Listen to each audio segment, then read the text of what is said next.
It was supposed to be a swift and decisive victory.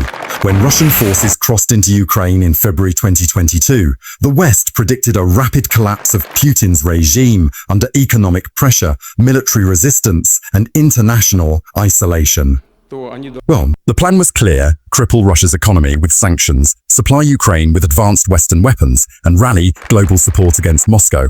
But now, 3 years later, the reality is the exact opposite.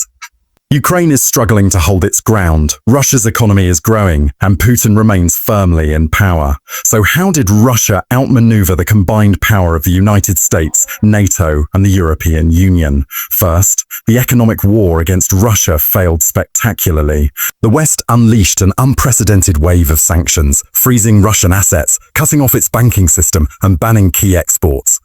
Biden even declared that the ruble would be reduced to rubble.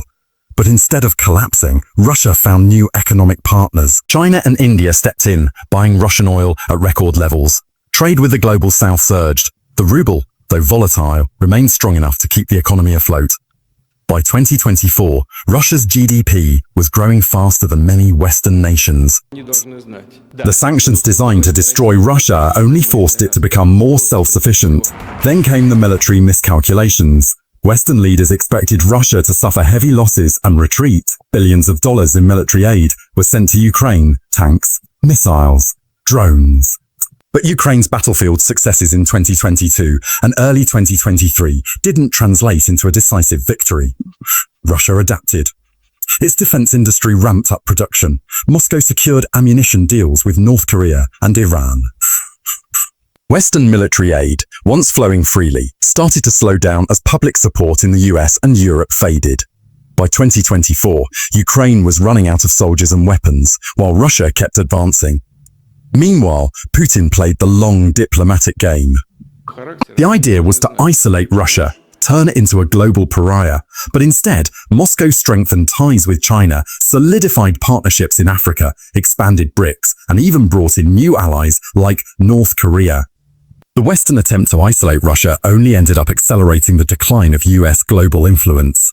Now, as Ukraine's counteroffensive stall and Western support weakens, the question is no longer whether Russia will lose, it's how much it will win. Ukraine remains heavily dependent on Western aid, but with elections in the US and Europe, political support is fading. Trump has already hinted at ending the war with a peace deal that favors Moscow. What was once seen as Putin's biggest mistake is now looking more like a strategic victory. Ukraine remains devastated, NATO is divided, and Russia has emerged stronger than expected. The war isn't over, but one thing is clear: the West underestimated Putin, and now it's scrambling to figure out its next move. Is this the moment where Russia truly reshapes the global order? Or will Ukraine, with Western backing, find a way to turn the tide? Let us know what you think.